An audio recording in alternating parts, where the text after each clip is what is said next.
How beautiful is it down here? Just magnificent. Look at it. Glorious. I Glorious. absolutely love it down here at Mangles Bay. Absolutely. Mangles Bay. Mangles. Why is it called Mangles? I've always wondered that. Because Mangles. It's There's hardly an- mangly, isn't it? It's not. It isn't. Not at all. It's just stunning. Why? It's always been an odd name. It is a bit of an odd name, there's no doubt. And I always love that theory of things of like what's in a name. You know, Rockingham was named for the ship Rockingham that came out. I did know that one. Did you know that Railway Terrace in Rockingham was named because at one point in time it actually had a railway going down the middle of it? That I did not. I Oh. did not know that.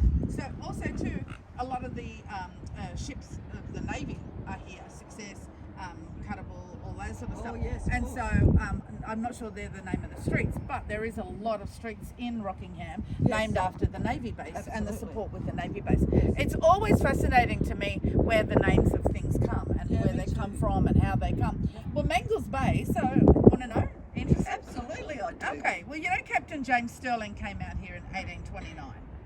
Yes. Yes. Sort of. Yes. Well, I he was do. a gentleman that settled.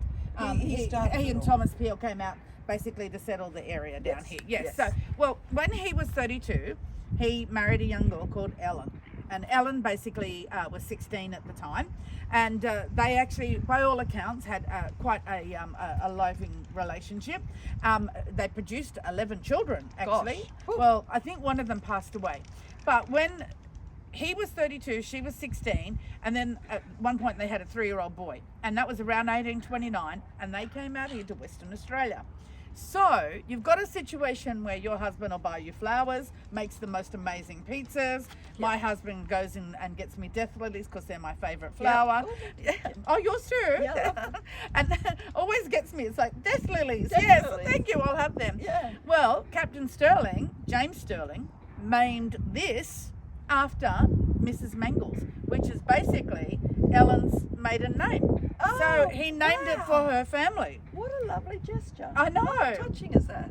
So basically, this is all named after Ellen Stirling, and Ellen Mangles, Mangles. and her family, the Mangles family. But what I also know is that there was a gentleman out here, I believe, was a captain of a ship, and he was a botanist. Now he actually met a woman, Mrs. Malloy, and together they picked up thousands of plants, and those plants ended up, and fauna and flora ended up back in England, because remember, we have a lot of stuff here that's native Absolutely. to Western Australia. Yep. So it all ended up back to England. It still is there today. Roses. Well, hang on.